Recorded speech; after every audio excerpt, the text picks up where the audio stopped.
Hi, I'm Larry Holmes. This is the champ. Don't go nowhere. Profile is coming right up.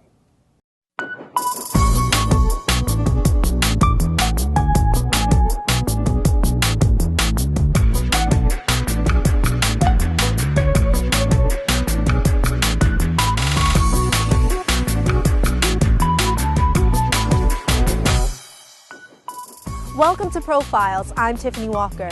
This week's guest is boxing great Larry Holmes. During his illustrious career, Larry holds the distinction of being the longest reigning world heavyweight champion in boxing history from 1978 to 1985, second only to Joe Louis.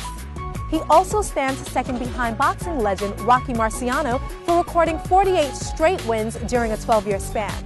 After a short break, we'll join our host Mickey Burns as he welcomes boxing champion Larry Holmes to Profiles. Welcome back to Profiles. Larry Holmes will certainly rank among the top all-time heavyweight champions, alongside Muhammad Ali, Joe Louis, and Rocky Marciano. Known as the Easton Assassin, Holmes defended his heavyweight title successfully 20 consecutive times. Even more impressive, he fought the staggering total of 11 undefeated fighters in championship bouts, which is unheard of by today's standards. So let's join our host Mickey Burns on location in Easton, Pennsylvania, as he welcomes boxing great Larry Holmes to Profiles. We did come close in the third round, but not enough. And you notice that if an opponent is lucky enough to land with a punch and he comes rushing in, Larry Holmes will just hold that left jab out. He won't even jab with That's it. Fights over. That is it. That is it. The champion, Larry Holmes. Larry Holmes, the champ. Okay, how are you? Thanks for inviting us here to your restaurant in Easton, Pennsylvania. Thank you very much. I'm glad you guys was able to come down. Yeah, we really we enjoyed the trip from New York City. Of course, for our viewers, the champ has a professional record with 69 wins, 6 losses, 44 by knockout. Went on to read that your last fight, which you won on July 27, 2002 against Butterbean, was your last bout. However, you won your last 4 bouts before you stopped fighting.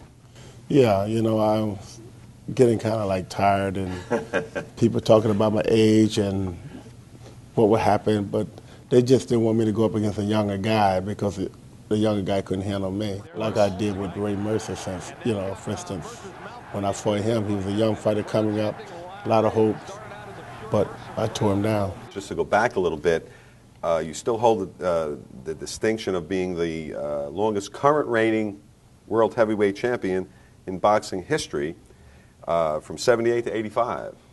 You know, I'd tell you that's a milestone within itself. I would think so. Yeah. Yeah, I don't think anybody going to break that. Not today. These guys don't have the dedication. They don't have the discipline today to do what we did back then. I agree with you. And during that span, you defended your title successfully 20 times. Today it's unheard of, maybe 2 or 3 times if you're lucky. Well, today these guys are getting so much money, they don't have to fight but once a year. I wasn't getting that much money, so I fought every chance I got. During your early days with Don King, you fought for very little money. Oh, yeah. You know, Don King was my promoter, and he probably wasn't giving me the most money that he could give me, but he was just making sure that he probably was all right, and he would be able to profit just as well as I were.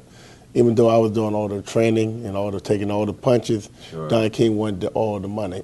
Sure, well, that's Don King. And also, in looking at your record, Don King, in a way, brought you along very slowly. I think for several reasons.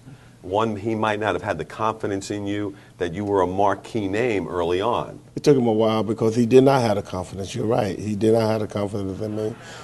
He heard the rumors that I couldn't punch, I couldn't take a punch, my legs were too small, I was just a copy of Muhammad Ali. I was not going anywhere, but I would make a decent fighter, but was not going anywhere. And he heard those rumors out there, so therefore he didn't put a lot of faith in me. I just want to read an article, a quote that was in Ring magazine in 1999 about your ability. It said, he owned an awesome jab. That thing was lethal, a hard thudding blow struck with accuracy and power. It was the best jab in heavyweight history. That's quite an honor. That's quite an honor, yeah. And Larry Holmes used every ounce of his ability that he had. Oh yeah, because I tell you, sometimes it gets kind of rough out there. You know, it'd be going your way, and all of a sudden the guy finds some heart somewhere, and he makes a run at it, and you have to be able to overcome his run. And if you don't do that, then then he takes you out. But my theory was to always win, to try to win, and go in there the best I can to be ready for anything that they had to offer, and that's what kept me on top. And during your span of wins, you have a record of 48 straight wins, which is only one shy from 73 to 85 of Rocky Marciano's record of 49. Are you disappointed that that's the one record probably that you don't have today? No, not really, because I tell you, I never thought about records. I was fighting for money to get out of the hole, to be able to survive and take care of my family. The media brought the record up. I never even thought about the record, and they brought the record up. But then it became better with me breaking the Rocky Marciano record, and with the Michael Spinks when he was light heavyweight, and the job that I thought they were going to do on me, which they did do on me in Las Vegas by not giving me the decision. But nevertheless, I never looked back and cried with spilt milk. In your book, Against the Odds, I read the book from cover to cover. I really enjoyed it. But what I really liked was when you first started boxing, that your initial goal was just to make enough money to buy a house here in Easton, Pennsylvania. Right. Now today, we came here today, we're in your restaurant. Your office building is behind, 5-story office building is behind us. The street is named for you. Your home is here. So you've come a long way. For a guy from Cuthbert, Georgia, dropped out of school in the 7th grade, I must knock on wood and let you know that I have been blessed because God has given me the strength to, to be able to accomplish all that what I have accomplished.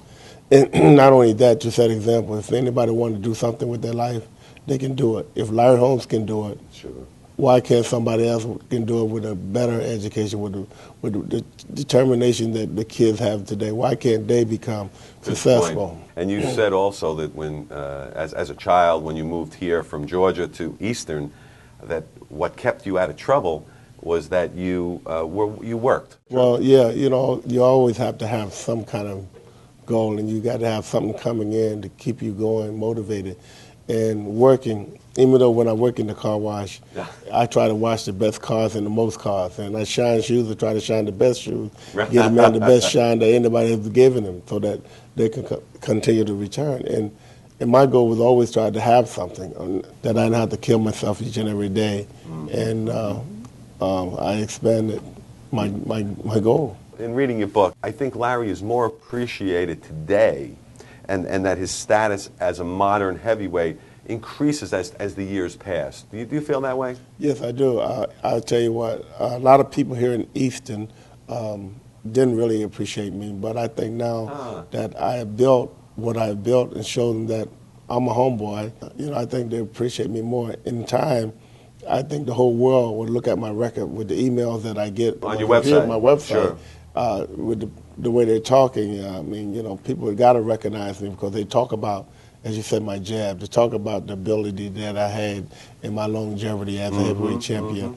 And when people start looking into my record more and start reading that book a little bit more, they'll know that Larry Holmes was an okay guy and Larry Holmes could fight. And you also give a lot back to the community. Besides your investments in the community, right. I know you do a lot for the community. Well, I deal with the St. Anthony Youth Center. It's a youth center for kids, and I deal with the Boys Club. And I tell you what, that's given to the kids. I mean, because, like I said, I'm today, they're tomorrow.